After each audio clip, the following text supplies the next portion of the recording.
Hey, what's up, guys? It's Jordan with the Laundromat Resource Podcast. This is show 89, and I am pumped you're here today.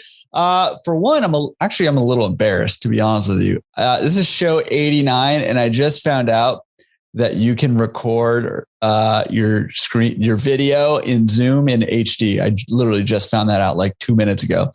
Embarrassing. Anyways, I'm super pumped today because today we have on the show Cameron Clark, and Cameron he brings it today. Cameron's been on a webinar with me. He was on a panel webinar earlier in the year 2022 when we're talking about headwinds. This guy not only owns a bunch of laundromats, but he owns a pretty rad distributorship too. And he'll tell you more about that in this episode. But this is an incredible episode. I mean, he's got a lot of experience from multiple different angles in this industry, and he shares just a ton of really great stuff. And I pin him down on specifics on things like marketing, on things like, demographics and how to analyze demographics.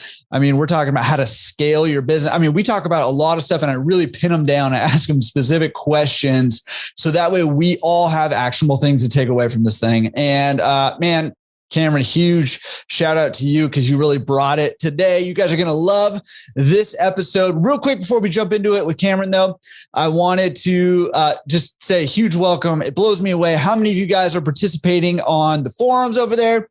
How many of you guys are joining both the free and the pro memberships every single day, which is crazy. It just blows my mind. So welcome to all you new members over there. Hopefully you guys are getting a lot of value out of Laundromat Resource, whether you are just a lurker or you're in the free community or you're in the pro community, whatever level you're at, welcome. And hopefully you're getting a lot of good stuff over there because there is a lot of really good stuff over there. And I'm not just saying that because it's our stuff.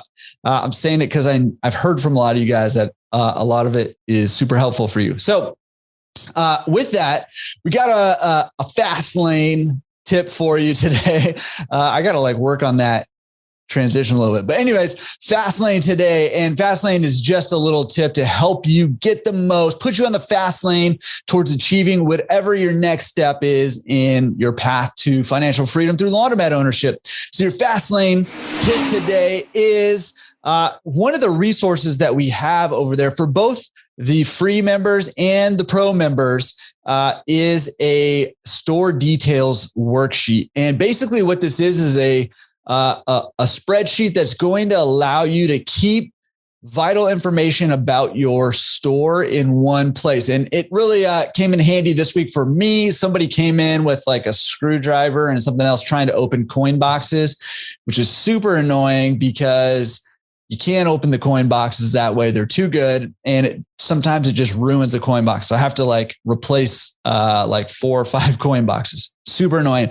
However, super easy for me to jump onto my favorite parts website because I pulled up my store details worksheet. I had the serial and model numbers for the machines that need new boxes or whatever new parts right there for me. And I could just pull them up right there. And again, that is a free download if you're in the free membership, and it's also included in the pro membership there too. So store details worksheet, whether you own one or you're doing due diligence on one, super useful to have all that information all in one place so you can access it quickly and easily when you need it. So you're not digging around trying to find model numbers and serial numbers and all that stuff. So anyway, store details worksheet, that's there for you. That's a resource that can help you get more organized and take your focus off of things that aren't going to help you move your business forward so that you can focus on those things that are going to help you take the next step. Cool. All right, guys. Well, I'm ready to jump into it with Cameron if you are. So without further ado, let's jump into it with Cameron Clark, and you're going to love it. All right, Cameron, how is it going, man? Thanks for coming on the show. Thank you for having me. Going fantastic. Oh, good. I am super pumped. I know that you and I and a couple other guys did a webinar together a little while back. And after that webinar, I was like, I've got to have this guy on the podcast. You had a lot of really great things to say on that webinar, but you also have a very unique experience and a very unique kind of position in this industry that I'm really excited to hear about. But before we jump into all that, why don't you tell us a little bit about who you are? My name is Cameron Clark. I'm the owner of Laundry Equipment Services, which is a distribution company, and Spot Laundromats, which is a chain of laundromats, both located within the Mid-Atlantic area of the East Coast, obviously, Pennsylvania, Maryland, Delaware, DC, Virginia, West Virginia area. I'm second generation in the industry. Both my mother and father started our company back in the early 90s. And so I grew up from the time I was in diapers, within laundromats and learning hands-on. Yeah. Did they start the laundromats or the equipment services or both? So actually, my grandfather and my father both came from the chemical side of the on-premise industry with Ecolab. And out of a need for service with equipment, my father started the service company, which grew into distribution. And then basically at the exact same time as when they built their first laundromat. And throughout the 90s, they built and they had about 4 or 5 laundromats and eventually sold those laundromats and moved on. Distribution grew and need in certain areas grew for building and expanding laundromats and testing out, new technology and things like that. So, and here we are today. Here you are today. That's awesome. That's awesome. So, all right. So we got a second generation, almost kind of a third generation, although, it sounds like your dad and your grandpa did it together.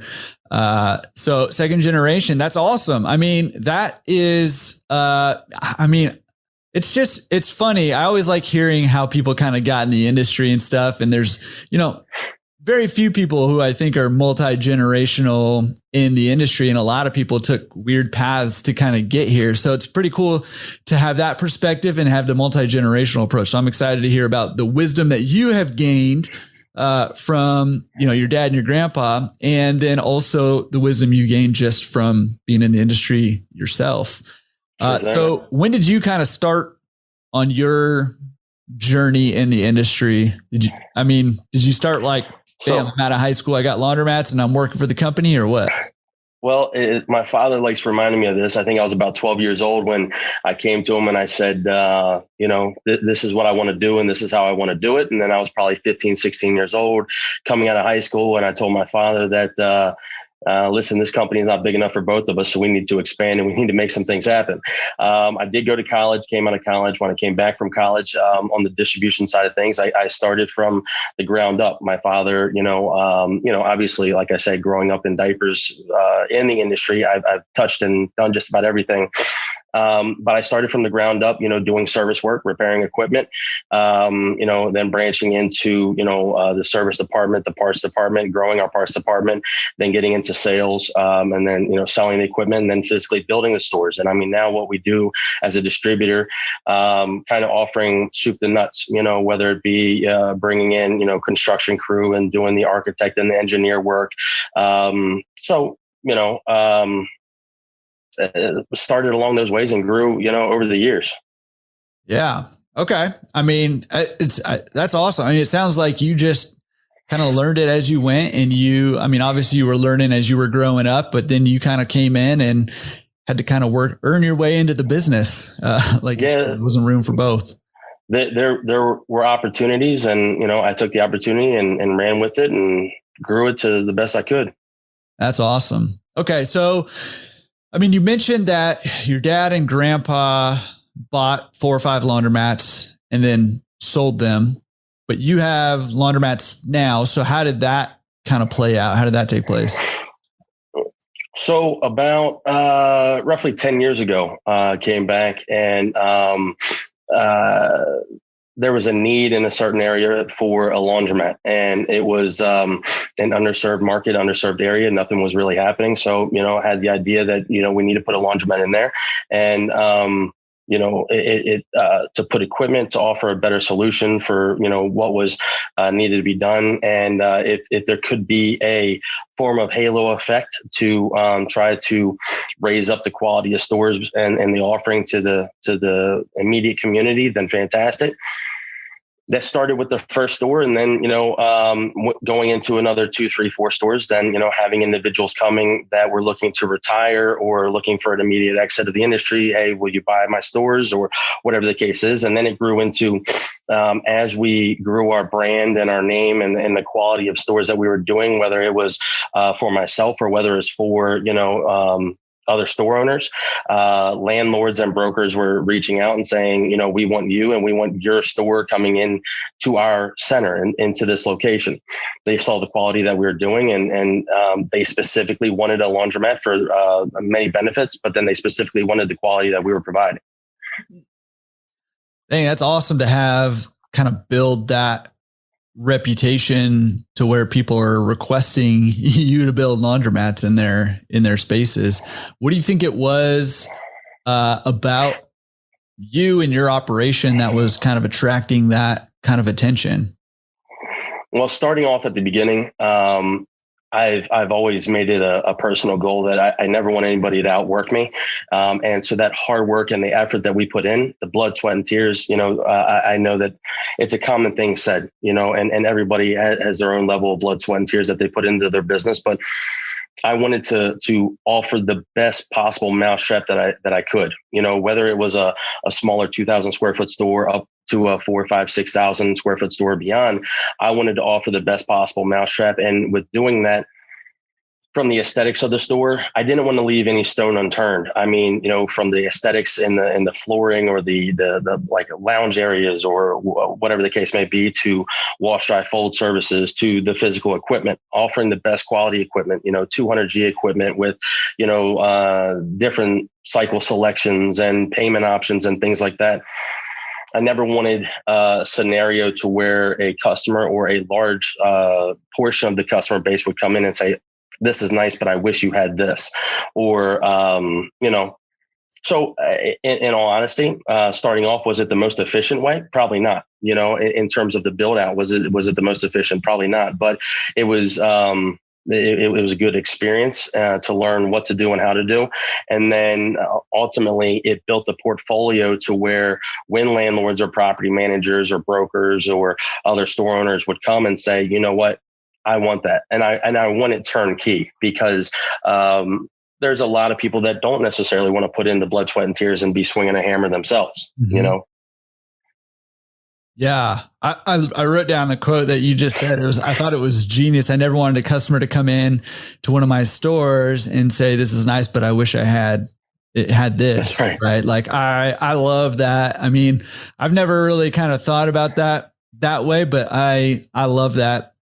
When I bought my second store, I was not thinking progressively like that. I was kind of thinking reactively as I was kind of fumbling my way through it, and people would be like, do you guys have an ATM? And after a few requests for an ATM, I'm like, oh yeah, like people need an ATM here. Like I should probably get an ATM in here. Right. And like, that kind of thing, it kind of made me think of that, where it was like, they were walking in saying, oh yeah, this is nice, because I had put in a new equipment and I had done some renovations and stuff, but I wish it had an ATM, right? Or whatever the case may be. And there's, there's a delicate line to balance in terms of, okay, I'm getting requests for certain things, but in reality, is it once a month? Is it, is it worth making that change? And then also, what is the return on that type of change? And what I find is on the customer level, a lot of those things, it comes to the training and the education of the end user, to where in our attended stores, a big aspect of what we offer is the attendants training customers. And then what I find out is it's customers training other customers. I can't tell you how many times, I'll open up a new card store or something, say, and on grand opening, I'm there trying to, help a customer out. Hey, this is how you use the system. And, they put their hand up. Oh, no, I know what I'm doing. I'm used to this. I'm used to that process. And then I find that customer is teaching another customer. And the more that there is that, I mean, whether it be an ATM or something that somebody's requesting, if they know that there's another option or a better way to do something, then maybe you don't necessarily, I wouldn't need to put an ATM or whatever the case may be, Mm-hmm. Yeah. So how do you know? I mean, how do you know if the returns are going to be there on any kind of specific change? I mean, because there's a lot of different things, right? Like from size of machine to even what type of the same size of machine, right? And payment systems, size of dryers. I mean, there's a lot of different decisions where, you could be making some changes. And I hear a lot of talk about, wanting, everything's moving towards bigger machines, right? That's a pretty big change going from, stores that used to be all top loaders to now we're throwing in 80, 120 pound machines into stores, which was unheard of not that long ago. And this is a big change, but how do you know if the return is going to be there for some of these changes?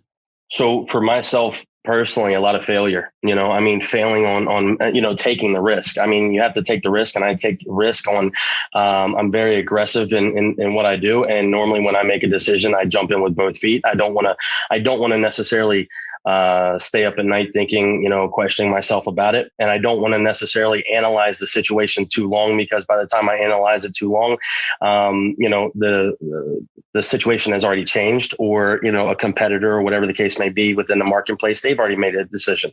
So taking the risk and within reason, and then over years of experience now, I've seen what has worked and what hasn't worked. And then especially now with new technology and new payment systems and things like that coming out, I'll test it out, I'll check it out, and I'll see what it offers and what it offers specifically over what I currently have. And then how will it benefit the customer? So what the upfront cost is, but then also what the long-term, return is of that. How long is it going to take me? I'm going to put in $50,000 into a card system, and is it going to take me, 2, 3, 4 years to return that? And if I left it as coin or whatever system I already have in the store, how long is it going to take me to recoup that, or maintain? Yeah. Yeah. And that requires, so, I talk to a lot of people like in my coaching consulting and stuff who, some people come into this, there's a few different ways people try to come at this industry, right? There's people like you who are building a business, right? And, in order to kind of gather that data to be able to make those kinds of decisions, you have to run it like you're building a business. Then there's the other kind of side of the spectrum who are trying to just kind of put their money into an asset that's going to, cash flow pretty decently. It's going to be relatively low maintenance compared to most other businesses. It's that kind of mentality, not saying anything wrong about that mentality necessarily, but that kind of mentality is not going to give you the type of data that's going to help you, make those decisions, generally speaking. So it's just kind of interesting to see the different ways that people approach this business and the different ways you run it. And I don't know. I'm kind of interested to see where our industry goes kind of going forward because I see a lot more business owners and savvy business owners in this industry than I had in the past when I first got in the industry.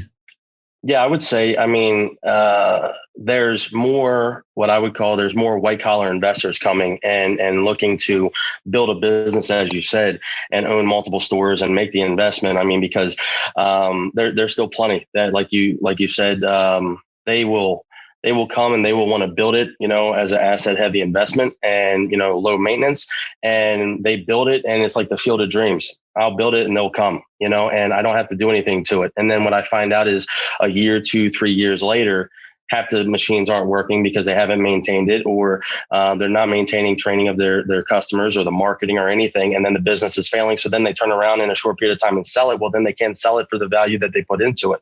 So my recommendation is in any business, but in this business, especially for the level of investment that you're putting in, a quarter, half, $1 million into this investment. That's a lot of money to do a hobby. I'm in my free time, I own a farm and my wife picks on me all the time. That's a very expensive hobby and there's not a lot of return with it. So I can compare that to laundromats that, you put that kind of money into equipment and build out. I recommend, this is a business. You need to put time and energy into it. Yeah. So out of curiosity, because I get this question a lot. I'm sure you do too. Can somebody come in who, wants to spend maybe 10 hours a week on the business? Can you run the business that way in your opinion and be successful still? I think that there's area, time and place for just about every combination. You mentioned before about, the way that the industry is going and larger equipment going away from top loaders, things like that. I agree with you wholeheartedly. I mean, from what the most turns on a given capacity machine and how that has shifted on, national average and how it's shifted going upwards. Without a doubt, that's a trend. But at the same time, there's still markets and time and places for 1,000 square foot coin operated stores. There's still, 2,000 square foot stores, unattended stores. There's still a need for that. It all depends on where you're at. I would not say that there is not a cookie cutter. Hey, it has to be a 4,000 square feet in this area, this specific demographic. It's not black and white that way. There's a lot of gray area. And I think that that's one area that a lot of people fall short on, is because of whatever research they've done or what they've heard or what they've seen or going and looking at other stores. They say, well, I have to have it this way. Not necessarily. Yeah. Yeah. That's interesting. And, we didn't talk about this at all beforehand, but I'm glad you kind of say that, because I hear a lot of black and white one way or the other a lot of times. And so, you're right. It is kind of shades of gray there. And there's a lot of, it's one of the beautiful things about this industry, right? There's like a million especially for how simple this business is, relatively speaking, not easy, but simple. There's like a million different ways to make this thing go and to actually run it. That's right. There's a little bit of a science to it, and you can cross over, the area that I covered where I have stores. I mean, I can go from, the state of Virginia to the state of Pennsylvania, and it only takes me 45 minutes, or an hour to go across 2 or 3 states. And what is required and what it works in one state is completely different than works in this other area, based on the demographic or what's available, what the base rent is, and the whole deal. Yeah. Well, now I feel like you're bragging, because I can't even get the 18 miles from my house to LA in an hour. So just a little bit. We're here 2 or 3 states. No, yeah, you're right. And again, like, that's one of the beauties of this industry. Okay. So I want to go back to, when you guys are picking up that first round, that first laundromat in the second round of owning laundromats. And, talk to me a little bit about that experience. I mean, first go around, how did that go? What did that look like? You guys built that. Was it a build out from scratch, or was it a retool? What was it? It was a build out from scratch. It was a rough vanilla shell, for lack of better words. It was about 1,200 square feet. So a small store. And I wasn't looking to necessarily make a big splash, but like I just said, it was I saw an area within a market and what the need was. And so we went in terms of my experience with it, it was a great experience for me, and I wanted to see it from beginning to end. I was physically laying tile. I was physically swinging hammers, putting walls up, running utility lines with the contractors and with the tradesmen. And I knew every square inch of that store from front to back, top to bottom, and experienced, the pain and the blood that came along with it. So that a year, 2 years, 5 years from that point, I had better understanding of what was truly in my store. It was a coin operated store, and it was close to like a small college, a lot of rentals, and it worked out well. It was, it was almost like a very large guest laundry, for an apartment complex, for lack of better words, but it worked out well. And then we were able to expand it. And then ultimately that location, after a few years, because of the need and people seeing that as an option, I needed to expand that location. And then within that given town, that same town, I now own 3 laundromats. And going from there, I've, I don't mean to jump the gun, but in kind of sequence, I've gone from that, 1,000, 1,200 square foot laundromat. And then within the town, I went and saw an opportunity, and, it was brought to me, went to a 2,000 square foot location. And then ultimately now I own a 4,000 square foot location in that same town. All 3 operate all different areas of the town and, serve different purposes. Out of curiosity, how big is the town? Within city limits, it's roughly 45,000. Okay. Within city limits. So I don't, maybe we could chat about this for a second. So, one of unique things about you is that you're an owner and a distributor. And so maybe you can kind of speak to this a little bit too. But one of the kind of the general rules of thumb, okay. So people are always asking me like, how do I know, if a laundromat, if an area can support a laundromat? And a general rule of thumb that I throw out, maybe you can tell me if this is right or wrong, but in very general terms, just to kind of give people a figure to sort of work with, and it can flex one way or the other. But I say it takes about 15,000 people or so to support a laundromat. Now, supporting a laundromat can mean a whole lot of different things, but right. Very generally and roughly speaking, that's what I say. I don't know. Out of curiosity, do you have sort of a rule of thumb or a general rule of thumb like that? Not so much. Okay. Honestly, in my opinion has changed drastically over the past 5 to 10 years because, you go back and look at what the norms were. Hey, it has to be surrounded by apartment complexes, and it has to be a certain percentage of renter and, traffic count, et cetera.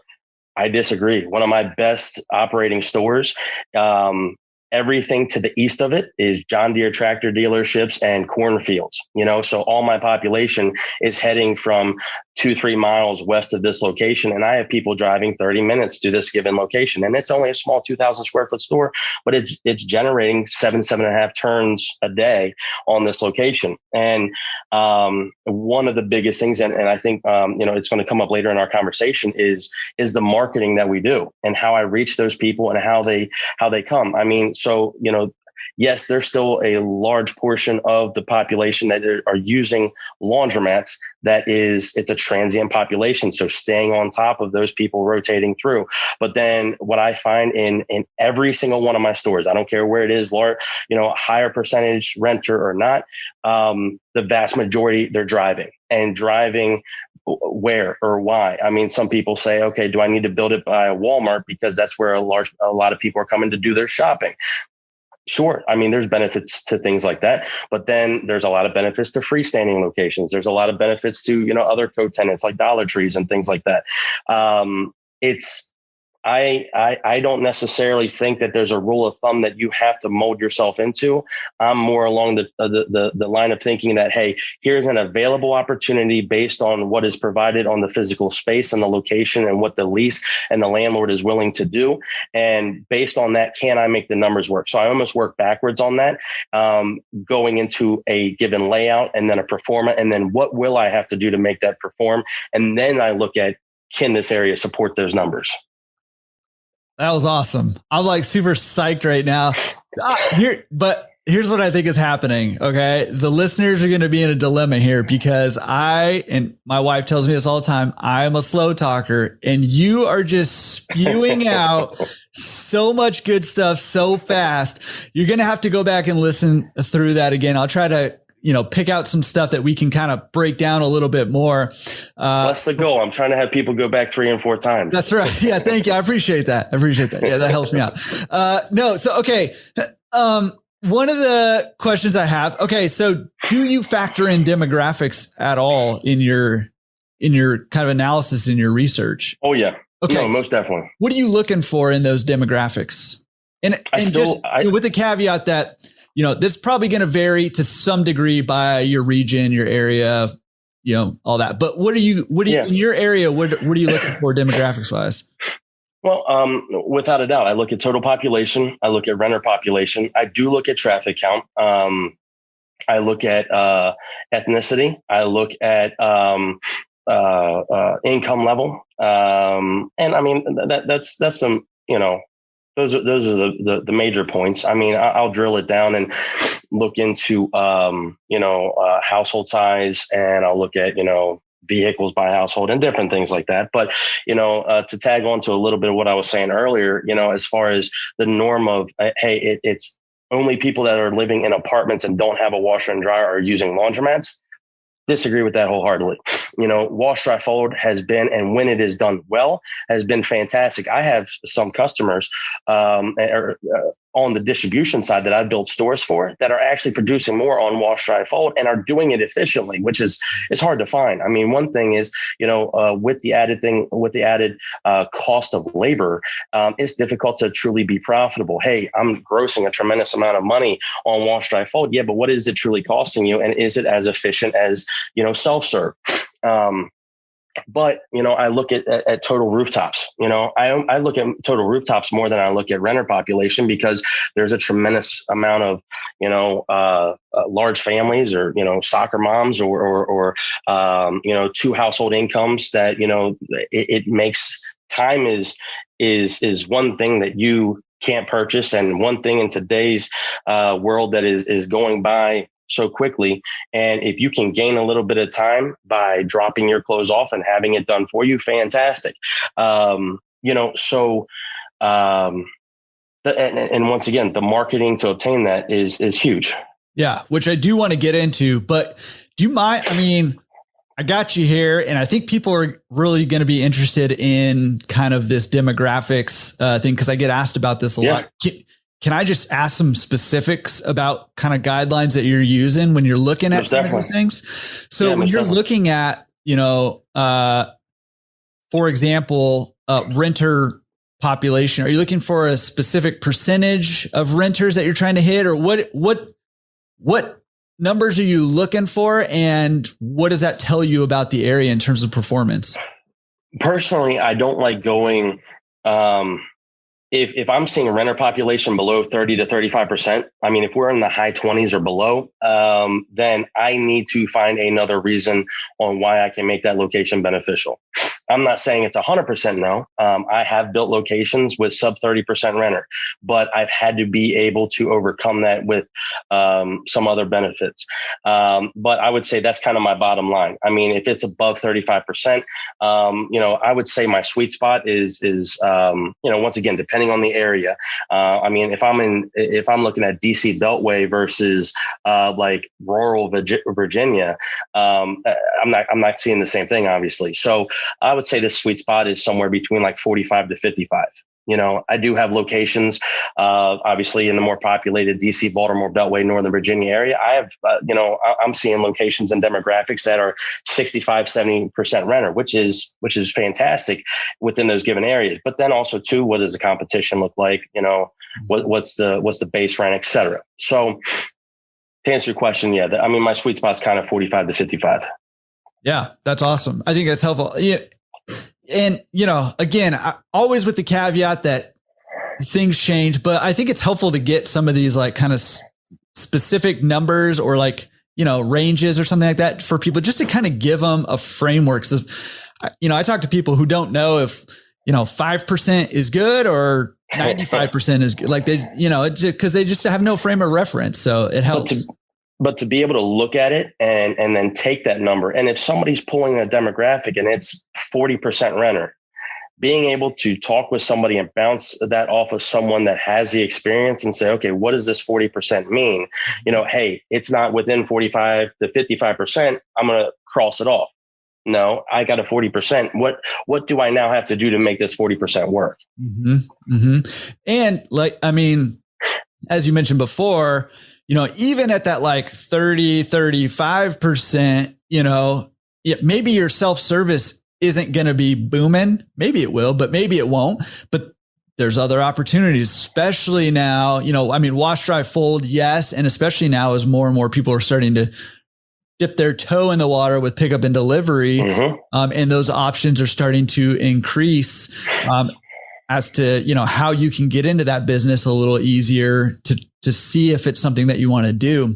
And all of a sudden your radius kind of expands out and the demographics that you reach expand out also. So that, because that 30 to 35% renter, some of them may be your wash, dry, fold and your pickup and delivery customer, but probably the other half of that, that percentage, the homeowner kind of side of things might be more,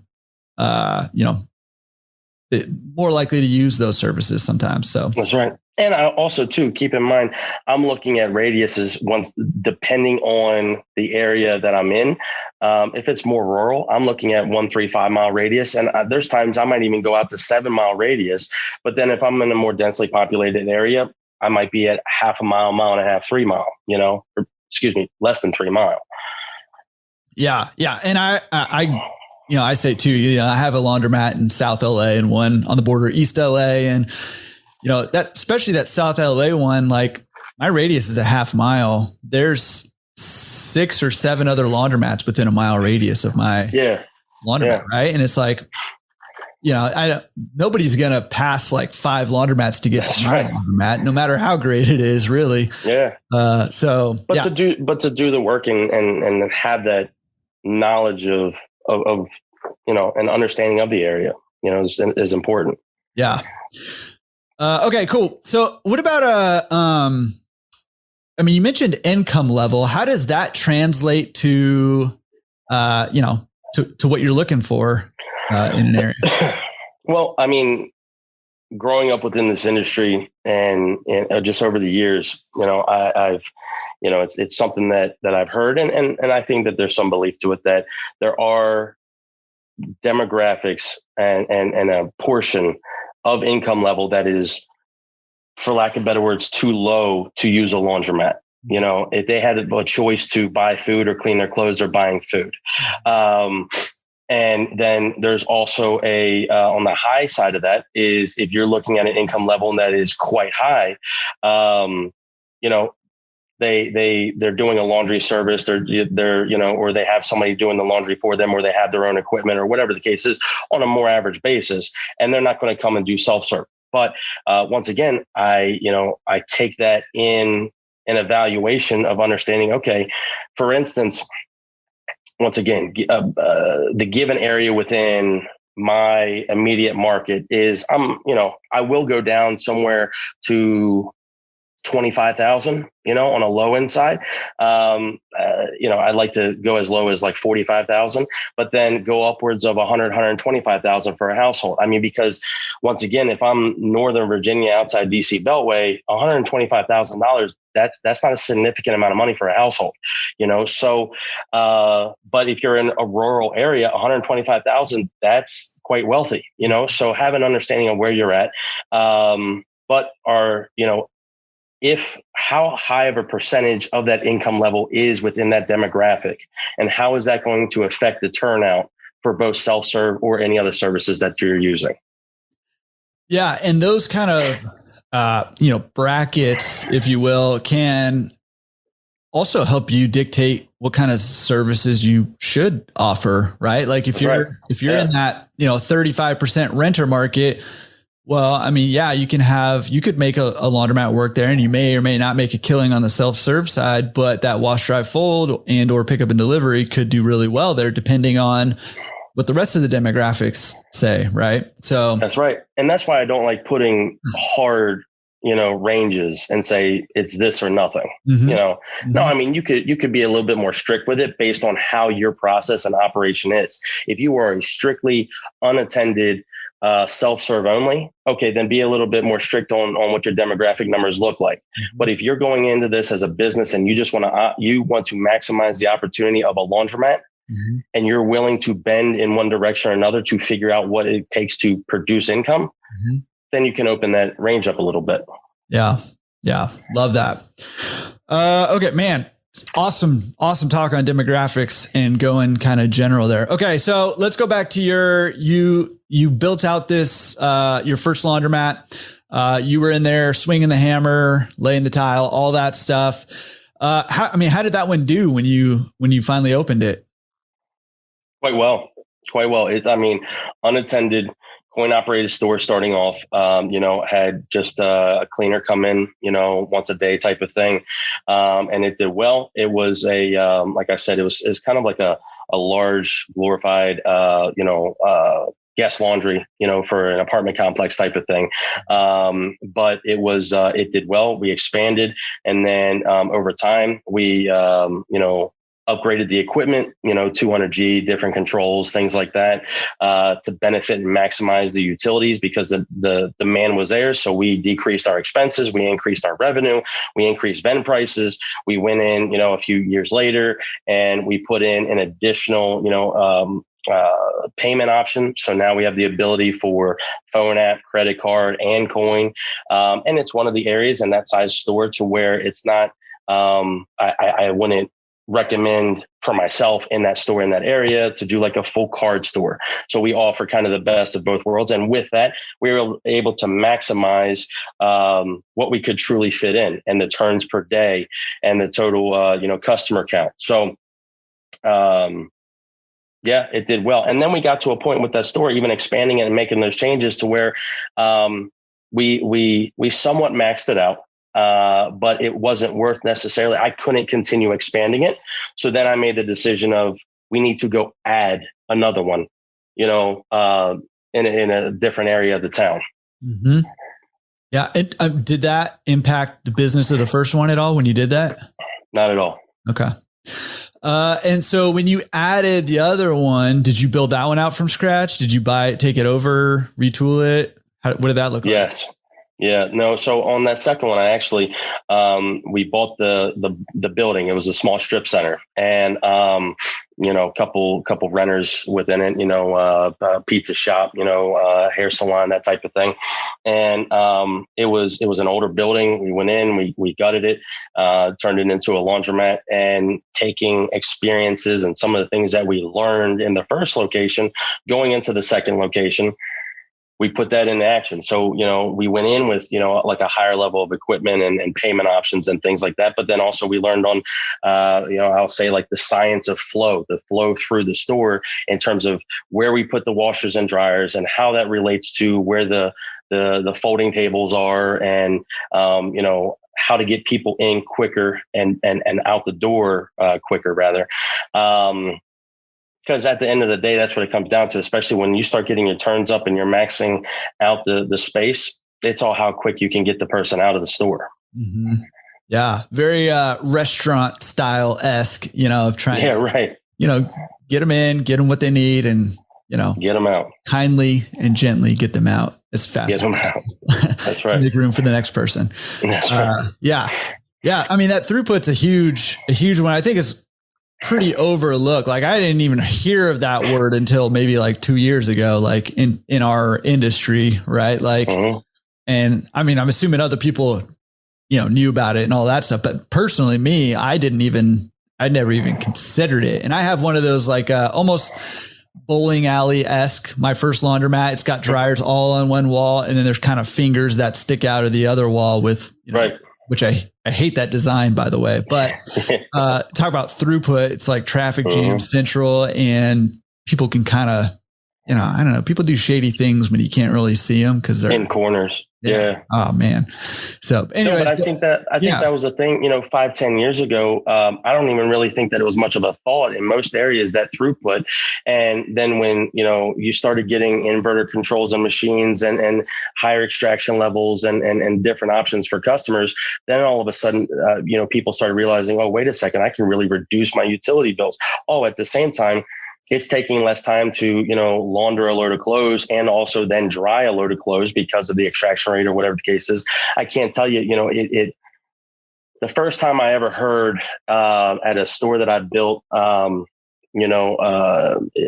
outside DC, it was grand opening and literally first customer came in, they used the washers, used the dryers, and they were like done and loading up and leaving in like 45 minutes. And what blew me away about it was the customer, as he's pulling the clothes out, he's calling like all of his family members and friends and saying, "You won't believe this. I'm getting out of here in under an hour. Hurry up and get down here." That was the biggest thing for him. And there was, 5 laundromats within a mile of this location. Mm-hmm. But the biggest thing is I'm getting in and out and it's a chore, it's a chore and I hate doing it, but I'm getting it done quicker. Yeah. Yeah. Rip the Band-Aid off. I had a customer who'd come in every single, I forget what day of the week it was, but this, I think it was like a Thursday or something, every single Thursday, exactly 1 hour before close. And he's like, I do this because I can get in and out in an hour, and, having that close time, helps them, stay motivated to get them switched and everything. But I mean, that's the whole thing, right? Like if you can get them in and out in under an hour, man, that is, that's awesome. And obviously, the wash, dry, fold, the pickup and delivery, even quicker and even more convenient. But they're paying for it. So it's, it's all a matter of what their priorities are. So yeah, that's awesome. And I think that's, it's one of the many, I think, kind of concepts that's infiltrating our industry right now, to where, we as a whole, as an industry, are beginning to be a little more sophisticated in the way that we think about the business. I'd say over the last 5-10 years or so. And I think the rate of that sophistication or that savvy is increasing more and more rapidly all the time, which is pretty cool to see. It's a good time to be in the industry, I think. Correct. Yeah. I mean, even like you said, as far as like paying for the convenience of wash, dry, fold, one quick example is I have customers, and even myself, that are charging multiple levels of pricing for wash, dry, fold, based on whatever convenience level. Hey, we wash it, we shove it in a bag, it's this price. We wash it dry, shove it in a bag, it's this price. That's something that, up until a few years ago, at least in my area, was unheard of. And that is a level of sophistication that I think that is something that, can change things within this industry. Literally, I just had an interview with the podcast guest. It'll probably come out before this one, actually, this is literally I don't know how this happened. This is literally the first time I ever heard of wash, dry bag. And he basically was just saying, hey, we'll wash it, dry it, and just throw it in the bag without the folding. And I was like, that's genius. Like I personally wouldn't even mind sitting in the laundromat doing wash, dry bag, because it's super easy to just throw stuff in the washer, let the washer sting, and switch it to the dryer, and then shove it in a bag. That's super easy and quick. That's right. And that folding, for wash, dry, fold, and pick up and delivery, that folding is the thing that takes up the labor, takes up the time, consumes those resources. So if you can charge a little less for the wash, dry bag and cut out that folding piece, man, that's awesome. Nice. Yeah. Okay. How long was it between that first store and that second store? Just out of curiosity. About a year and a half. Okay. Yeah. So you had enough time in there to really kind of gather some data and be able to make good decisions when you picked up that second store. Yeah. Cool. So you mentioned that first one was originally coin only, and then you started adding some payment options, and you kind of made sort of like a passing comment about, for this store, the hybrid option, basically where you offered both card and coin options for payments, is the best of both worlds. What's your kind of take on the whole card versus coin versus hybrid? I see a lot of people debating it, and I personally am kind of a, it depends kind of guy, which can be frustrating, but just out of curiosity, like, what are you seeing in terms of payment systems? What's the best way to go? Depends 100%. I mean, there's a lot of factors. I mean, I have stores that are, I would say I don't have any 100% coin stores anymore. All my coin stores are hybrid now, coin and card to some level. And then my larger stores, more populated stores, are 100% card, and ease of operation. And, let's be honest, you get to a few stores, the coin aspect, collecting and changing, that's very labor intensive. And it's also a security situation, just taking that to the bank or whatever, or swapping it. So the larger the stores, the more populated, the more cash, things like that. Anything that we can do to drive them more towards credit, or the more that we can do to consolidate it within, a kiosk, the better. Yeah, I like that. And I think, even in the hybrid stores, I always kind of recommend like consulting clients, like, hey, if you got a hybrid store, figure out ways to incentivize the card 100% system, because not only is it easier for you, but it's going to give you a lot more data to help you make better decisions. I mean, there's just like a whole list of benefits to go in that route. And eventually, if you can kind of merge it all over to the card, all the better. Just because, I mean, like you said, if you're looking to scale at any kind of scale, I mean, it's just really, really difficult to do that with, coins coming in and out of your stores. And without a doubt. Ever more so difficult as coin shortages and whatnot are still kind of lingering around. Do you have any tips of, say, for example, I'm trying to figure out, should I offer coin, hybrid, card system, or maybe just between hybrid, or I guess any of them really? Do you have any tips to help me decide? So kind of like the initial, for lack of a better rule of thumb, but I've already told you, I'm not a big rule of thumb guy. But I kind of look at 2,000 square feet, 2,500 square feet and up, I'll consider doing full card based on the area, based on the demo and what's around, competition, et cetera. Beneath that, I won't put a full card system in. Just the cost per unit is there's not a decent return on it. So I'll probably do hybrid on 2,000 and under. But once again, it varies based on the location, and also it's very important for me to build the best mousetrap out there. So what can I do to stay ahead of the curve? So when you say hybrid, there's a couple different ways to do hybrid, right? There's every machine can have coin, accept coin and card. And then there's also, some machines only accept coin and some machines can accept coin and card or only card or whatever. So how are you setting those up? It sounded to me, when you were saying that, like you only put card readers on certain machines. Is that how you're doing it?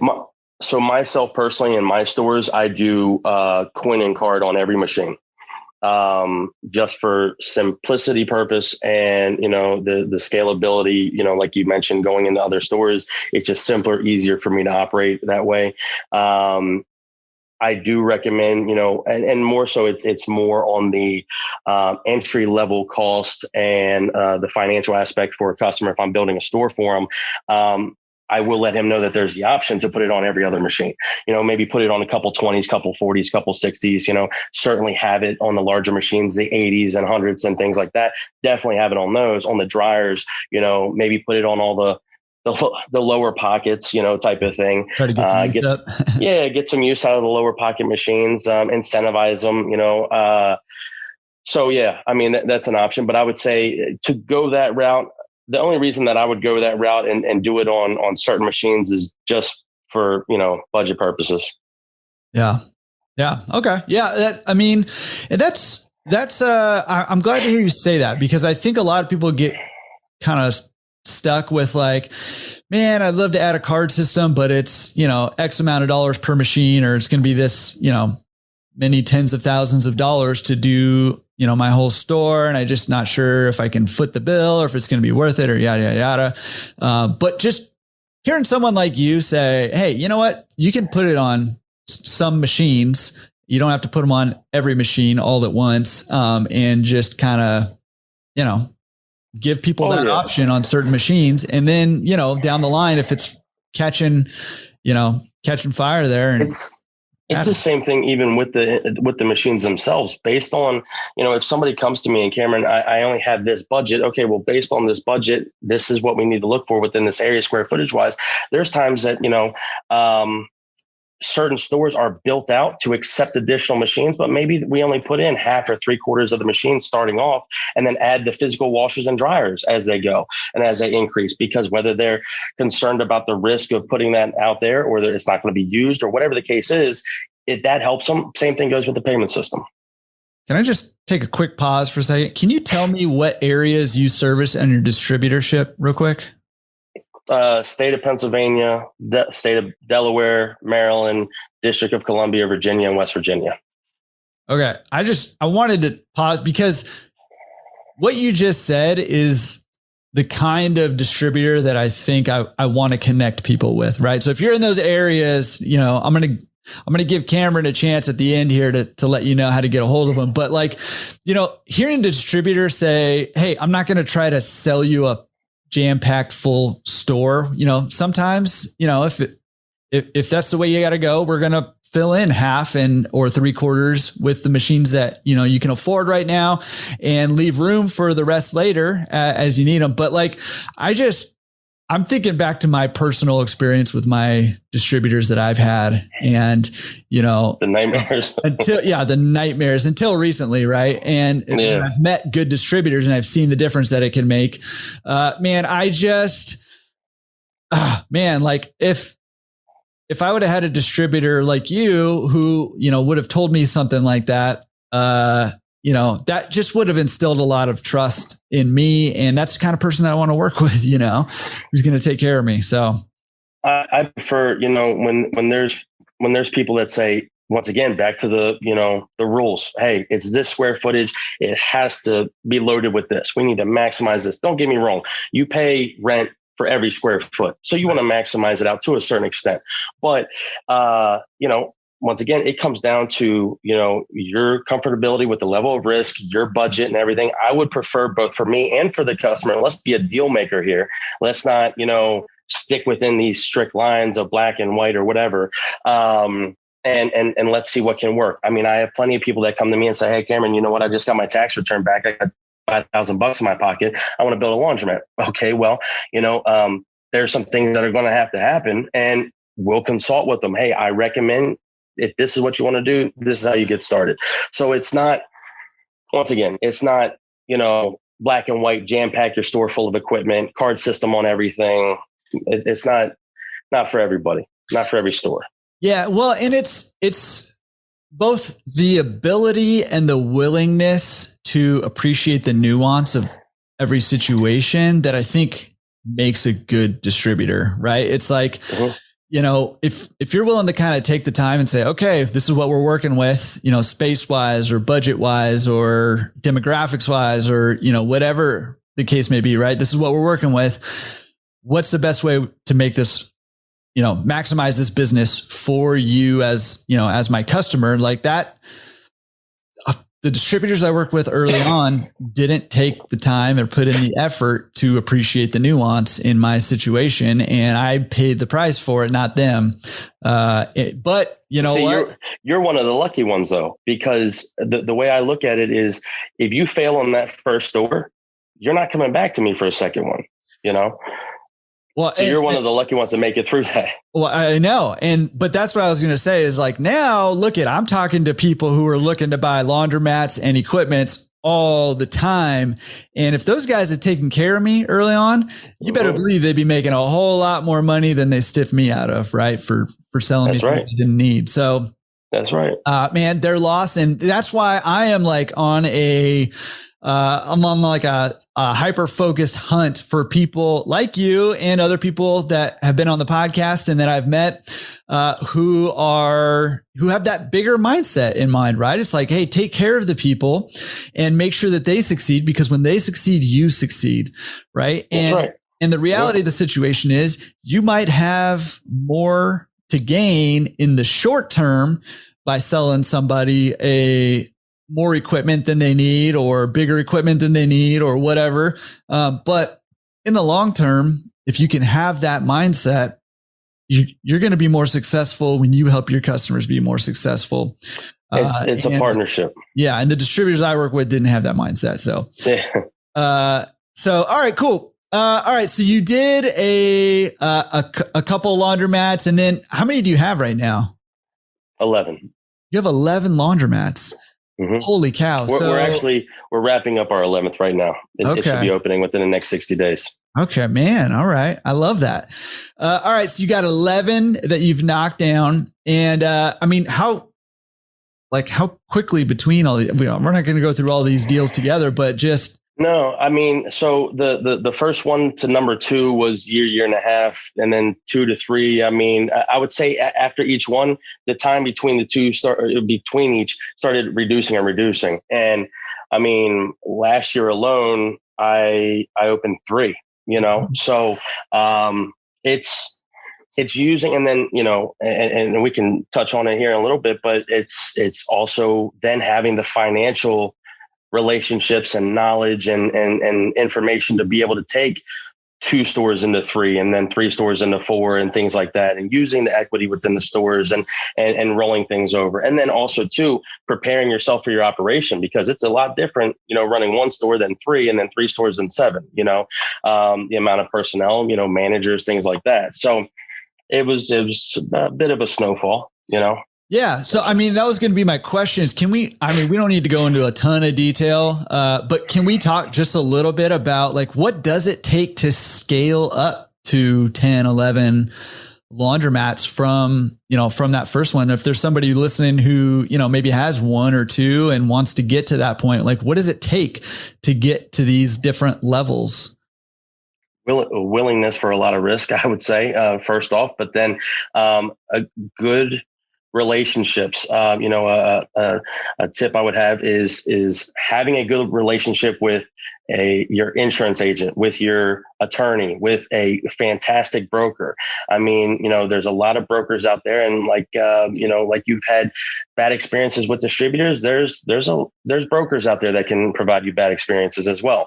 I've had bad experiences with brokers too. So yeah, it's and quite frankly, that might even be easier. But so having and building a great relationship with a broker who's going to be constantly looking to help and have the realization that he's going to succeed when you succeed. So he's going to be bringing you good locations and things like that, and working and fighting on your behalf to give you the proper deals.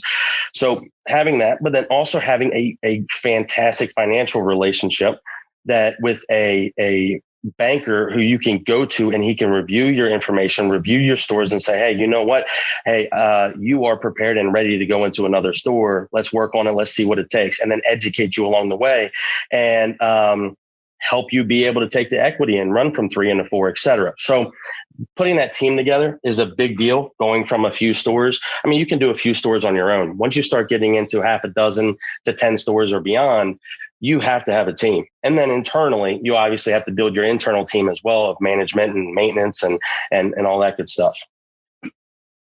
Yeah. At what point did you bring on or did you like managers or a manager to help you manage multiple locations?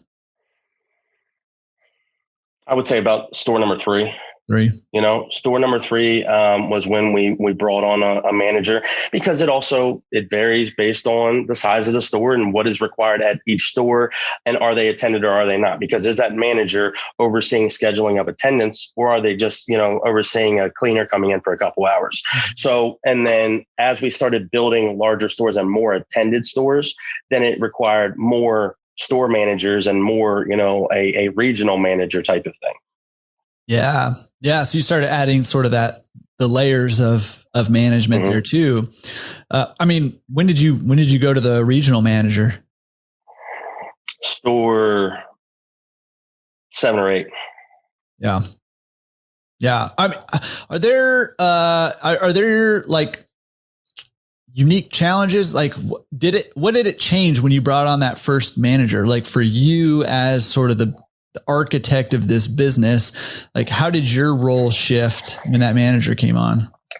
Along the same lines of, any business. I've experienced it like in the distribution side, but then on the laundromat side, the levels of growth.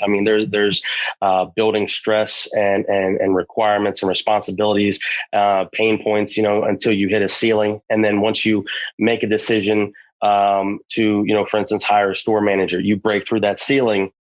And some of those responsibilities, those day-to-day responsibilities come off of you, in terms of communicating with, whatever the case is, 10 attendants. Now you have a store manager or whatever that is relaying back to you, and you're working with them, and then you're reviewing the financials, on a more regular basis. So, going through those breaking through those ceilings and having those different growth levels, and it builds up. There's not just one. You continue to excel. As long as you're growing your business and as long as you're adding more stores and things like that. Yeah. Yeah. Awesome. I appreciate you sharing that stuff, because I think, it's different skill set, right? When you start to scale to that that size and you start bringing on more employees, and then you start bringing on management, and then you start bringing on a regional manager to manage management, and your role continues to shift, and you have different skills that you needed to develop in order to be able to help your business evolve like that. Right. And that could be a little bit, I mean, I don't hear people talking about that in our industry very often, because frankly, not that many people have 10 plus laundromats in our industry. I mean, there's some, but not that many, I would say, have 10 plus laundromats. So, yeah, awesome. But I think a lot of people aspire to that. So I appreciate you sharing. Sure. All right. One more thing that I want to hit before we jump to our next section of Down to Business is marketing. I mean, we've brought it up a few times. You've mentioned it a few times. So can you talk to me a little bit about marketing? What kind of marketing are you doing? What kind of marketing are you seeing working? How do we kind of architect the marketing side of our business? So I think in general, marketing is a drastically forgotten about, unused area of our industry when it comes to the store level. I mean, across the board, but when it comes to the store, and a first time store owner opens their store, they may hit the ground running hard for, the first 30, 60, 90 days or whatever, having mailers and whatever the case. They may build a website. They may, do a couple of things on social media, but then just like, brushing your teeth or on a diet or whatever the case is, you have to continually stick to it. And then it's quick, like a diet is quick for people to fall off of it. And then when you do, then you come back a year or two and, hey, well, what happened? My level of growth has plateaued out. So, you mentioned before about like the, scaling and adding different layers within a business. It was, I outsourced my marketing at the beginning. For the first few stores, I outsourced my marketing. Then I brought in basically in-house part-time marketing, per se store, 4 through 6. And then after that, I brought in full-time marketing all day, every day, full-time, nonstop marketing for all my stores, because every store, every area requires something different.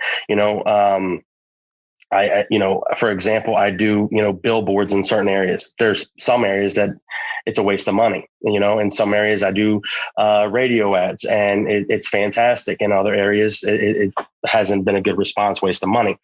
I try to drill down on the individual store, the demographic and what works. I mean, if I'm in an area that is heavy Hispanic, I go to the Hispanic grocery and find out the Hispanic newspaper or magazine or,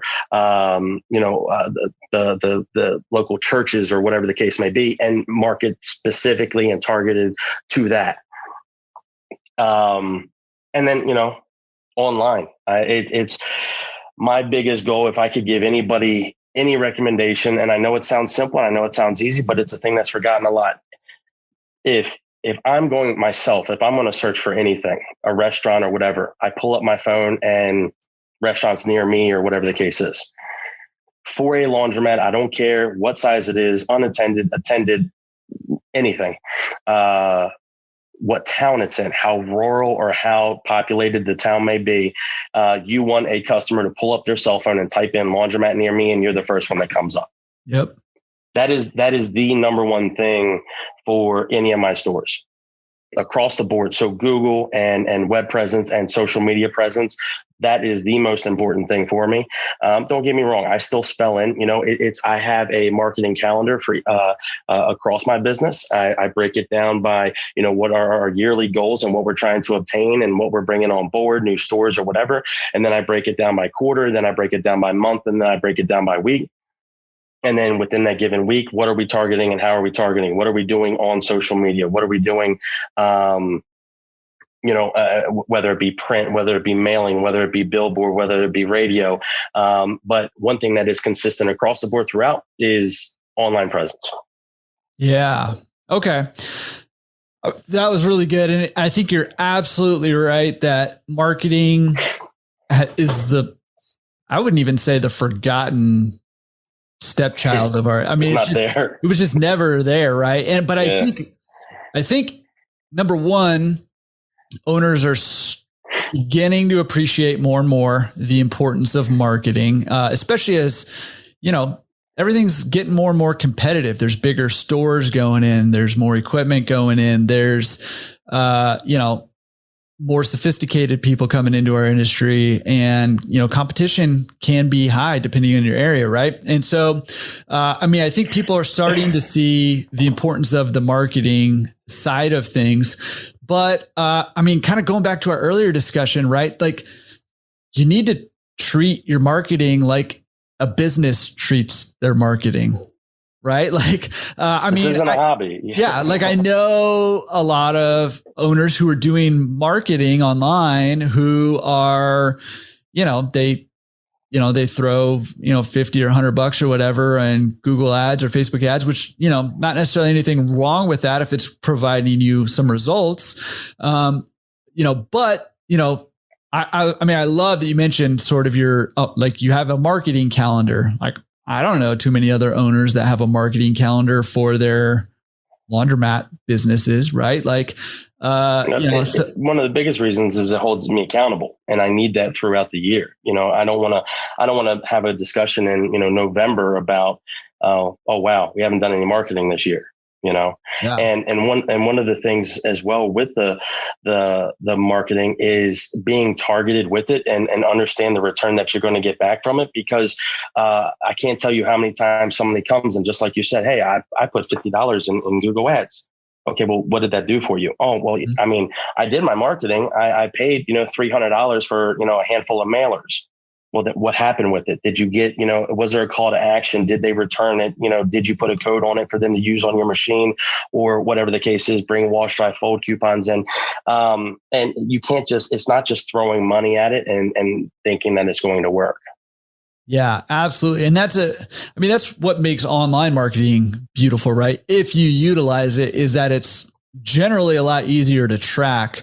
And, kind of going back to, tracking those numbers and stuff, it can't, another benefit of the card system, right, is that it's easier to track some of these promotions and stuff using the card system than it is with coins. If it's for a self-service, thing, if it's for wash, dry, fold or pick up and delivery, then hopefully whatever software you're using should, hopefully allow you to put in coupon codes or something like that to track that. Huge. But man, determining the return on your investment of those marketing dollars, it's crucial. It's critical, because people will just, not just in our industry, but all over I have tons of entrepreneur friends and stuff who just throw marketing dollars against the wall to see what sticks, right? And end up wasting a lot of money. And I would say too, if you're using a marketing firm, you should be getting some information from them, some reports from them as to how your ads are performing and how that's translating into revenue for your business. Hold them accountable. Yeah, exactly.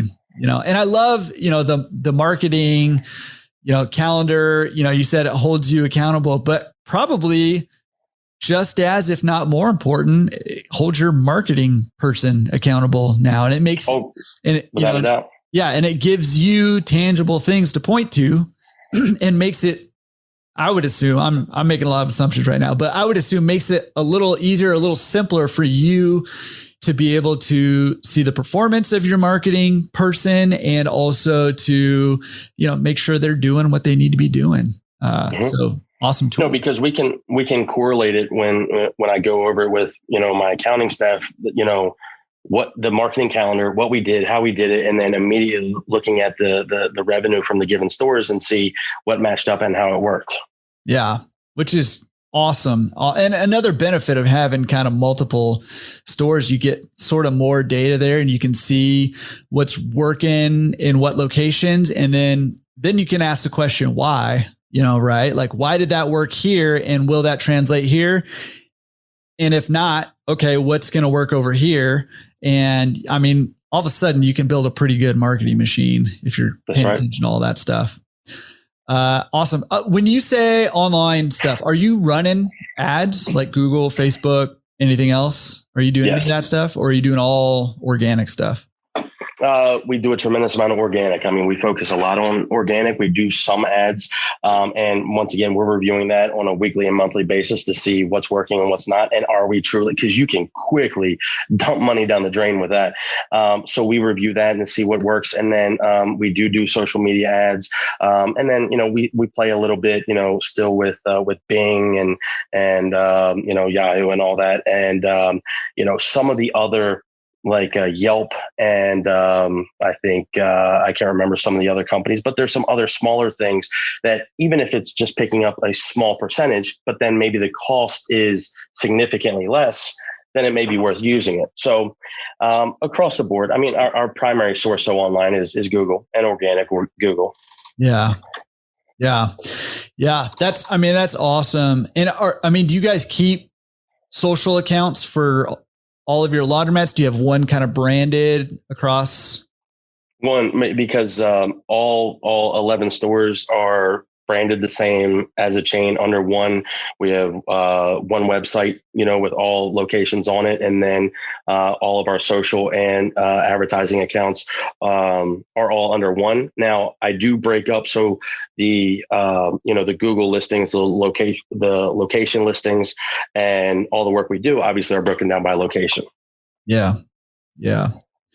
Awesome. Well, I think that's awesome information for people. I'm hoping as this topic kind of keeps coming up on the podcast and, on YouTube videos and stuff like that, that more and more people will see just how vital this is. And I think it's only going to become more important as we go forward. And I think it's critical if you're running wash, dry, fold, or pickup and delivery, you have to be marketing to get that both kind of organic and paid, I would say probably. Mm-hmm. Awesome. Okay. That was a lot that we went through right now, and you're a fast talker. So we got through double, even though I was trying to slow us down with my talking here. All right. We got a section of the podcast called Down to Business. Let's get down to business. Over and out. And that's where we just kind of get to know your business a little bit. But I thought it'd be cool if we could kind of hear a little bit about your businesses, but then maybe also hear a little bit about, since you're a distributor and you get to see, a whole lot of different locations and what's working in different places, what's happening in your area. Sure. Cool with that. All right. So, first question, remind us again, what areas are your laundromats in? And then what areas do you service for your distributorship? So areas service for distributorship is Pennsylvania, Delaware, Maryland, DC, Virginia, West Virginia. Location for laundromats are Pennsylvania, Maryland, Virginia, West Virginia, and primarily within about from the furthest north to the furthest south, within about an hour, a little over an hour between all of them, give and take a little bit. And my stores specifically are more, rural. I'm dealing with small towns. Like I said, the biggest town that I have a store in that I own is probably pushing 65,000 in, a 1 mile radius. But the primary source on the distributor side of things is we're building stores, Baltimore, DC, Northern Virginia, up into Pennsylvania, Delaware, all over. Yeah. Awesome. Yeah, it's a pretty good spread you got there. Like I said, takes me about an hour just to get to LA, sometimes more. I spend a lot of time in my truck. Yeah. Yeah. All right. So you're about to fling open the doors on number 11 for your laundromats, right? And yes, that's correct. How long ago again did you, let's say, how long ago again did you buy or build your first laundromat? How about that? It's been about 10 years. 10 years. Okay. So about a decade. That's a big deal.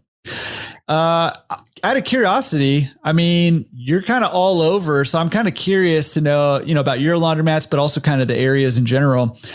What is it costing to do laundry out there, like in terms of vend prices, and, you know, how does that vary depending on the locations? Yeah. So, I mean, the most rural areas that we have, you know, they're still about 10 cents a pound, you know, a little bit more. And those are now, especially with where we're at right now with inflation, those are starting to slowly creep up. But I would say the average price, you know, across those areas, I mean, across the metropolitan areas and the rural areas, on average, I'm seeing about, you know, 10 cents a pound plus 50 or 75 cents, you know, so 250, 275, 450, 475, that thing. But once again, you go downtown DC, you know, you're paying, you know, $12 for an 80-pound washer, you know, maybe a little bit more, you know, depending on the competition and the area. Yeah. Yeah. It's a pretty wide range.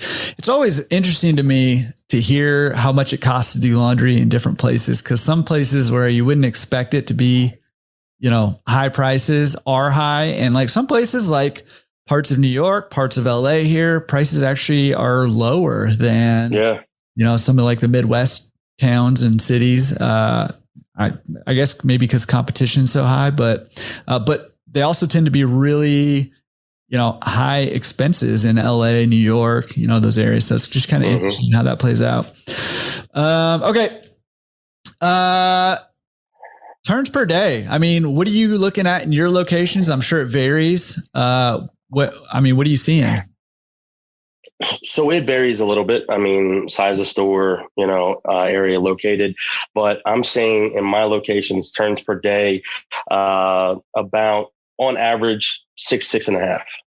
Man, I would kill for 6 turns a day. Like literally, I would kill someone. We already said I can hit 3 states in an hour, man. Like, you have a lot more competition, you know, that whole deal. Yeah. All right. Well, if I have to sacrifice a small child to get 6 turns a day, I might consider doing it. So just let me know.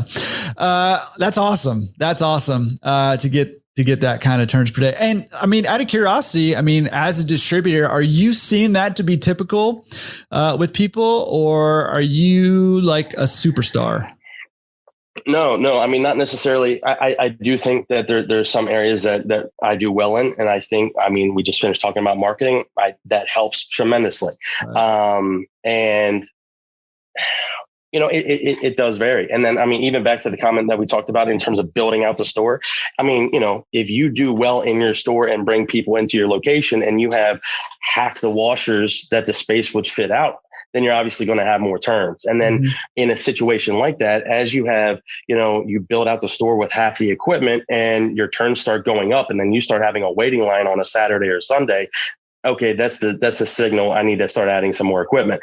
So I'm not necessarily a superstar. I mean, you know, there's locations that I would say for the most part, unless I'm in the backwoods country, you know, for the most part, we're above, you know, 4.5 turns.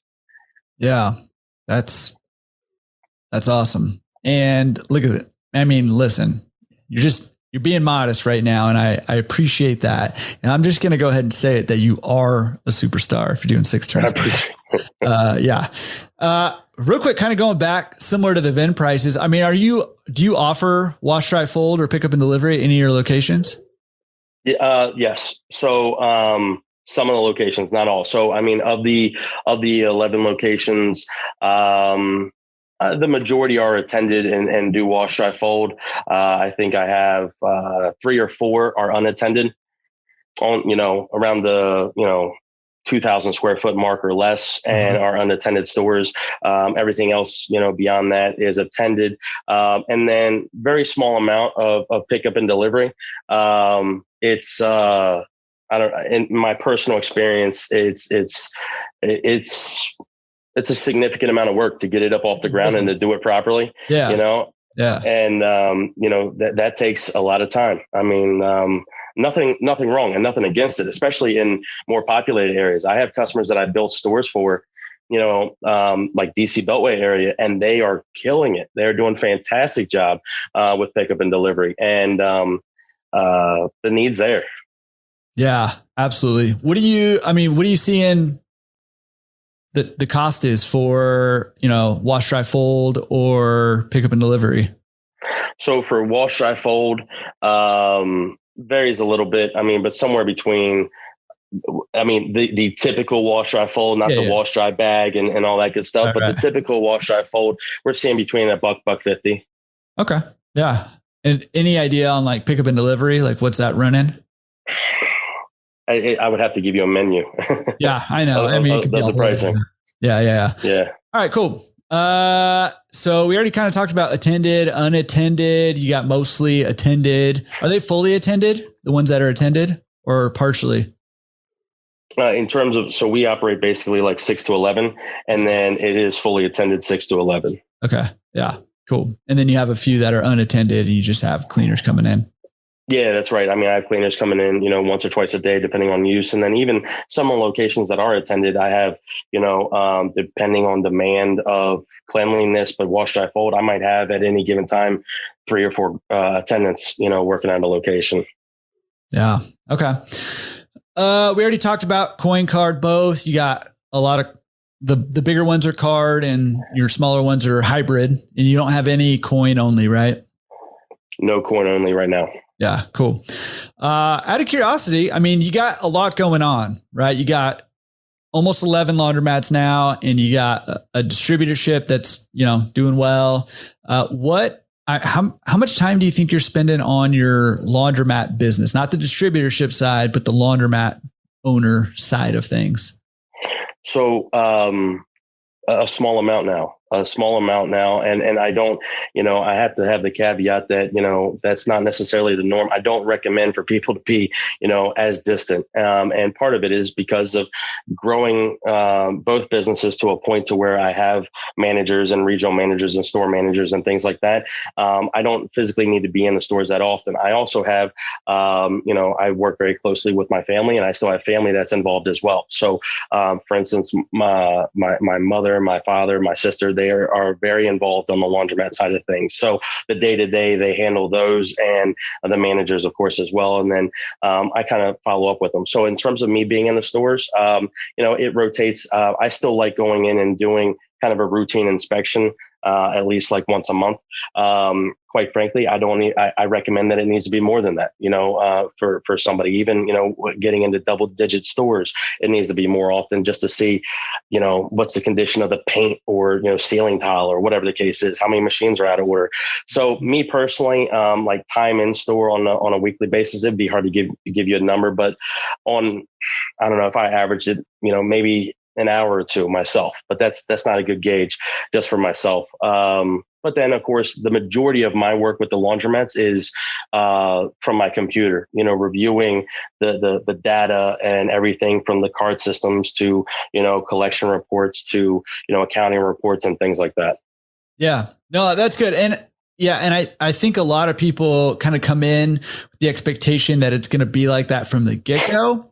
But they're, it's like everybody else, right? Like what they're not seeing is the hours and hours and hours and hours and hours and hours and hours you put in to get it to a point where it can function with, you not being physically present too often. So probably the better way for me to answer it is on like the first couple stores, it would be easy for me to be spending, on my first store, 20, 30 hours a week in the store, give or take a little bit. And then I would say as it's grown, like I said, there was ceilings that I broke through and then, relieve myself a little bit. Yeah, that's awesome. Last question and down to business that I have is, what are your goals? Do you have a number of laundromats you're shooting for? On that side of things, or are you just kind of rolling with it and seeing what happens? I'm rolling with it and seeing what happens. I think I might have mentioned this to you before, as far as a number, more, it's just no set number, no set goal. It's based on what we can handle, when we can handle, and then how I can roll in, financing and what certain areas require and what they need, et cetera. So no set number, but I have, I have employees I got to take care of. I got a family, little kids and stuff like that. So, and everything is costing more and more every day. So I need more. That's right. More. Love it. All our goals should be that. More. Give us more. More. All right, awesome. We have another section of the podcast called Secret Sauce. Listen up, it's the secret sauce.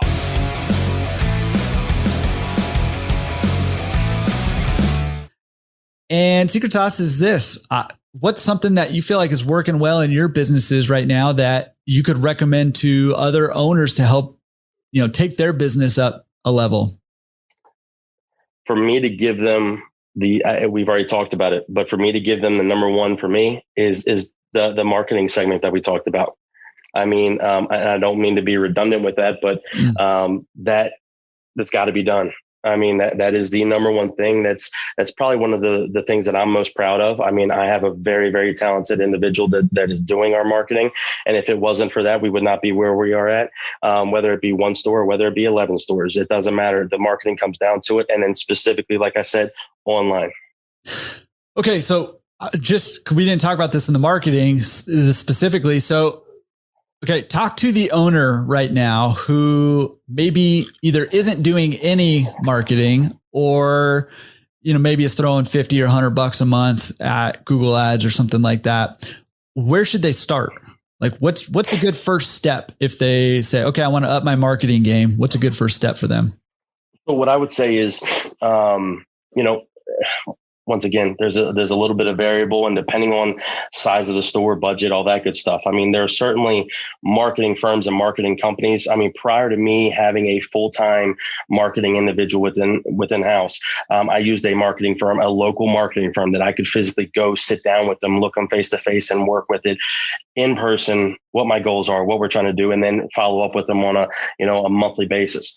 Obviously that's somewhat expensive, and it got to a point to where it made more sense and better quality in house. But prior to that is, it's on you individually. So in the nights, in the evenings, on the weekends,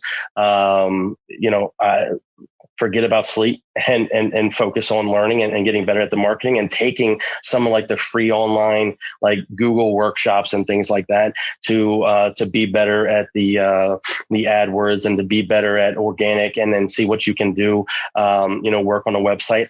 If you're confident enough, build your own website to base it off of, and buy your domain.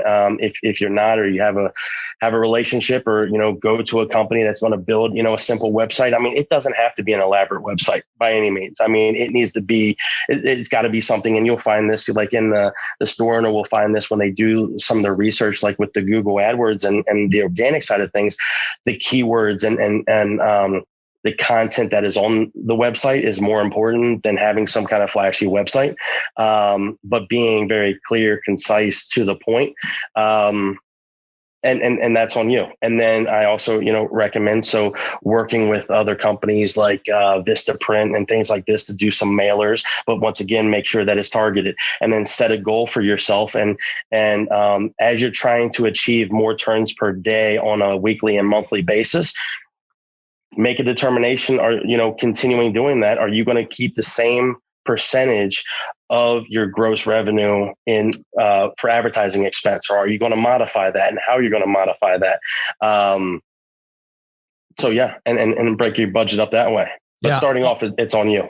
Awesome tips. Two things I'll say about that is, number one is I actually have a free course where I went through and I built a laundromat website right in front of you. And I actually give you a template so that you can start right where I am, and you can do that for free. And it's a good looking website. And that exact website ranks number one on Google for one of my laundromats. So there you go. Use that, modify it however you want to. I'll put a link to that in the show notes, or if you're on YouTube, it'll be down below in the description.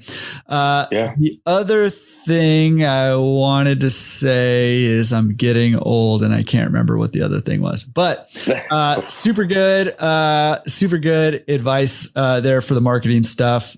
All right. We have another segment of the podcast called Pro Tips. Pro Tips.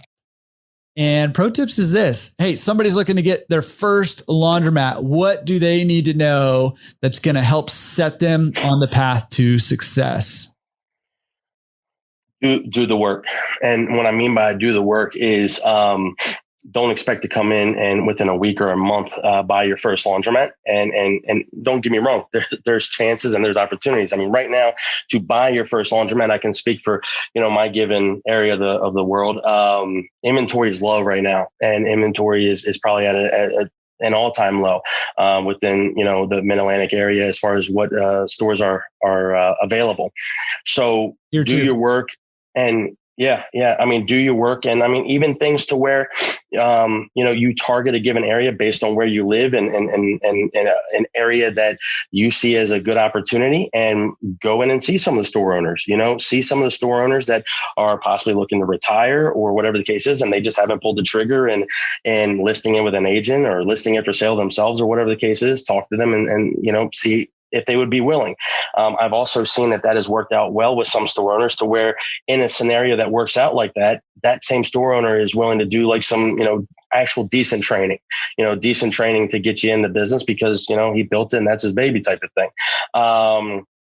So, and then also outside of that, whether it be a broker, so a business broker for finding a location, or, if potentially you're looking to build a laundromat for your first store, a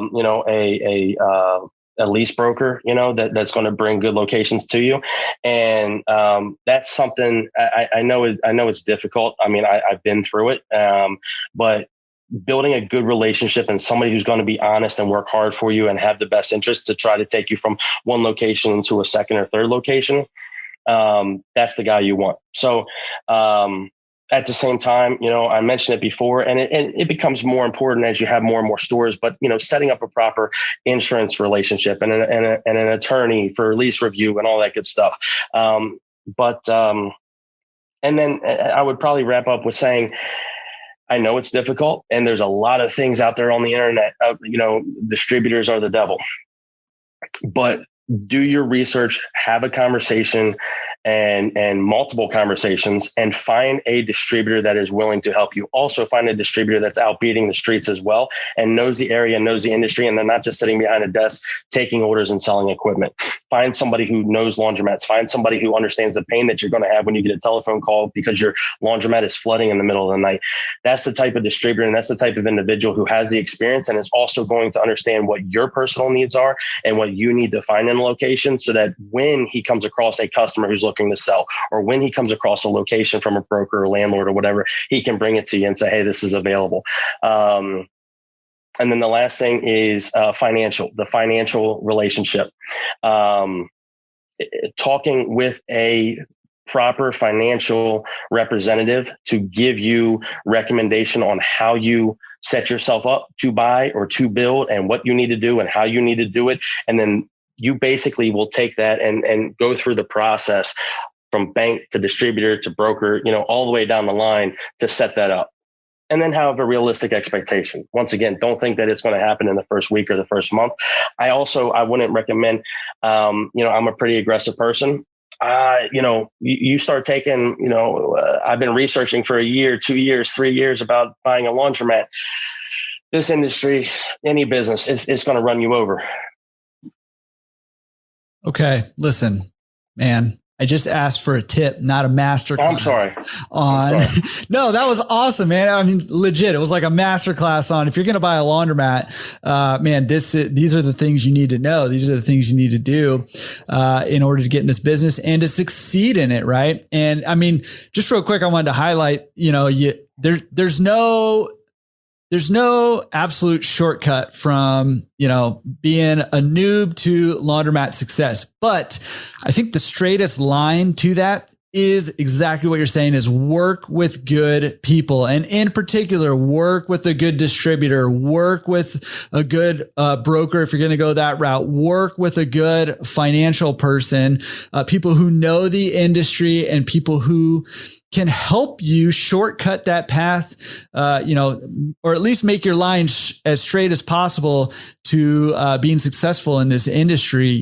Don't be the lone wolf. That's what I was when I got in the industry, and it really bit me hard. And so, it's why I do this, right? To tell people, hey, don't go the way I went. take the straightest line you can take. And the path to that, I'm fully convinced, I don't know, we're like high 80s in the episodes now, depending on when this comes out, and one of my big takeaways is the straightest path is to work with the best people. So go find the best people. Right. And, like you said, distributors are not devils, but distributors can be devils, and brokers are not devils, but brokers can be devils.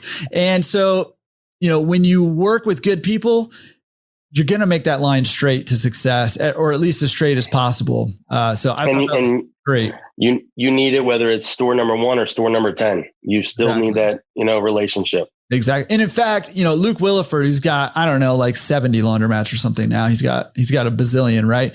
And he'll say the same thing, right? Like he still works with his distributor because he's got a really great distributor and relies on them. So, super important no matter where you're at on that process. And just take it from me, you're way better off finding that person or those people who are good early on than finding them later down the line. So that's right. Start off with the good ones.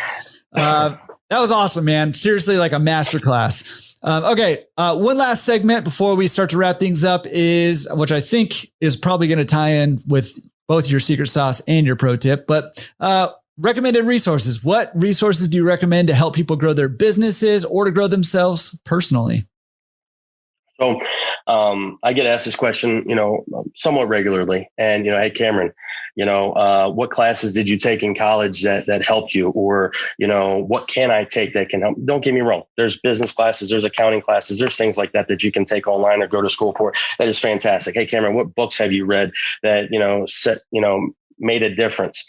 I've read plenty of books. I've belonged to, coaching, groups and things like that have been objectively great for me as a business owner and growing my business, and basically anything that is going to challenge me or push me to be better at what I'm doing. So anything like that's fantastic. But when it comes down to it, like my biggest recommendation for a real resource, and this is not just like a biased plug, but this is an example. So for instance, one of the biggest reasons that I have been successful in what I do, if I could sum it up and almost darn near sum it up to one individual, is Mark Stern at Eastern Funding. And once again, everybody has banking relationships, and, if you have the same relationship with your banker and he provides you the same thing that Mark Stern provides me, then that's fantastic. But you are doing yourself a disservice if you do not use them for the ability. And the reason, for instance, I recommend Mark Stern at Eastern Funding is because of his experience within the industry. So he has the industry experience. He has the across the nation experience. I'm located in the Mid-Atlantic area. You're located out in California, but so he can put he, as an example, puts the entire country together and educates, hey, this is what I'm seeing here. This is what I'm seeing there. And then also looking at the finances. Hey, I'm doing my first store. I'm looking to buy a store. Okay, great. Well, you need to do X, Y, Z to get to this point. You need to provide this. This is what I recommend in your business plan. Or I'm going from number 1 to number 2, or I'm building out a store, and then how do I accomplish this? What kind of money do I need to put down and why? And then how can you go from store number 2 to store number 3 with the equity in your store, and how to prepare yourself in your personal finances so that it can be, easily approved, and or renovating your store or putting in new equipment. Your financial resource and relationship. And once again, I'm using my example of Mark Stern at Eastern because that's what he's provided for me. I would not be where I'm at today at store number 11 if it wasn't for that man. And you need to find that individual for yourself. Yeah. Awesome recommended resource, specific name, but also, just the concept of, it goes right back to everything it's one of the big themes that's been running through this whole interview, right? Is, work with good people, right? That's and they're going to elevate you. They're going to take you up, to new levels that you can't get to on your own. So awesome recommended resources. Well, Cameron, this, seriously is jam-packed full of useful stuff. If you're listening to this right now, you're probably going to need to go back and listen again and take some notes. I've been taking pages of notes this entire time. So a lot of really good stuff. I know I've learned a lot. I know the listeners are going to have learned a lot also. So my last question for you then is, if number one, somebody wants to get a hold of you just to kind of pick your brain a little bit, or to thank you for coming on the podcast and sharing, all this stuff or whatever. Or number two, lives in your service area and is looking for a good distributor. What's the best way for people to get in contact with you? So my email address is Cameron, Cameron at leslaundry.com. That's Cameron at leslaundry.com. My office number is 800-866-6905. And my website is leslaundry.com. Awesome. And all of those will be in the show notes, or if you're on YouTube, down below in the description. That way you can get a hold of Cameron and either pick his brain and or work with him. Maybe, who knows? Maybe he's going to be your Mark Stern. He's going to be your one person. Legit, you got the knowledge, the wisdom, the experience, the skills to be that person for lots of people. So, dude, this has been incredible. Thank you again for taking the time to come on and share all this stuff with us. Cannot wait. We got to do some more stuff together. I know we've done one webinar together already. Now we got a podcast episode under our belt. Let's do some more stuff together. It's a lot of fun. Let's make it happen. All right. Appreciate it, man. All right. Tons of great stuff there from Cameron Clark. Huge thank you again to Cameron for coming on the show, sharing with us so much good stuff. And every week I challenge you, I encourage you, I implore you, pick one thing, just one thing, and put it into action this week. And maybe go share what that one thing is on the forums, laundromatresource.com/forums. Man, for me, the one big takeaway, and I saw this thing kind of throughout, is he had a huge focus on teams, right? Building a good team, whether that's your team that's going to help you find your business, that team that's going to help you run your business, your in-house team, or the people that you need kind of supporting you as a business owner. I love that. And I think my natural tendency, and to be honest, I think a lot of entrepreneurial tendencies is to be more towards the lone wolf side of the spectrum. And yet I've seen, and I am thoroughly convinced, not great at it always, but thoroughly convinced that you need to be surrounded by great people to accomplish great things and become great yourself. So, man, love that. And that is something that I'm going to place a focus on this week and, continuing on going forward, because I do think it's vital. So awesome insight from Cameron there. And man, hopefully you guys love that. And next week is show 90. So I'm excited about that. Hopefully you're excited about that. We're creeping up on show 100 here, and another big milestone's coming up. Probably even much sooner than that. So look forward to that too. For Laundromat Resource Podcast, this is Jordan. Peace.